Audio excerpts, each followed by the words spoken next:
Streaming services, a mixed bag, right?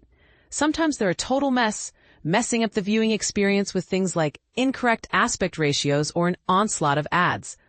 But every now and then, they surprise us. Take, for instance, HBO Max's recent restoration of a lost Stan Lee cameo in Superman, the animated series. Talk about a win. Now, HBO Max hasn't always had the best reputation.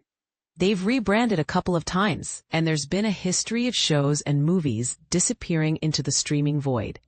Remember the 2022 content purge? It made many viewers wary. However, restoring Stan Lee's cameo in the 1998 episode of Superman the Animated Series was a definite stroke of genius.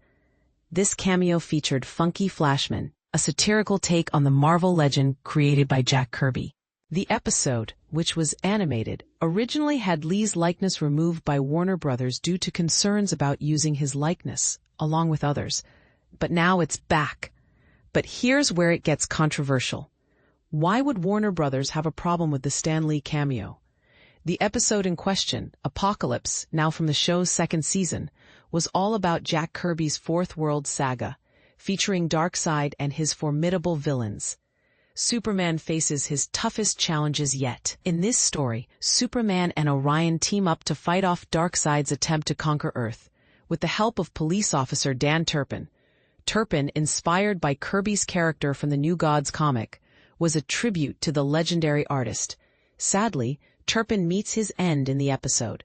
The scene is even considered one of Bruce Timm's favorite moments in the entire series. The episode ends with Turpin's funeral, and the line, "In the end, the world didn't really need a Superman, just a brave one." And this is the part most people miss. This is where it gets interesting for the hardcore fans, as Stan Lee originally appeared among the mourners for Turpin, only to be cut from the final version.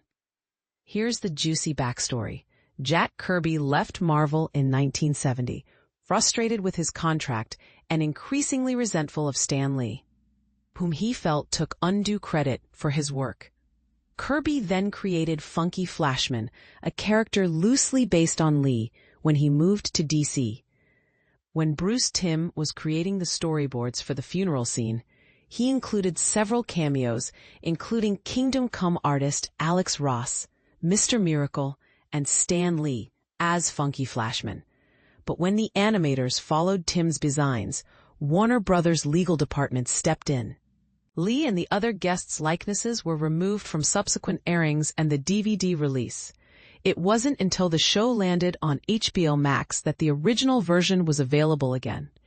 Interestingly, Lee finally made his first official DC cameo in 2018's Teen Titans Go to the Movies, where he voiced himself. While he didn't voice himself in Superman the Animated Series, his likeness was there, then gone, and now, thanks to HBO Max. Back among the mourners in Apocalypse Now. What do you think? Did Warner Brothers make the right call by initially removing Stan Lee's cameo? Is it a big deal that it's back now? Share your thoughts in the comments.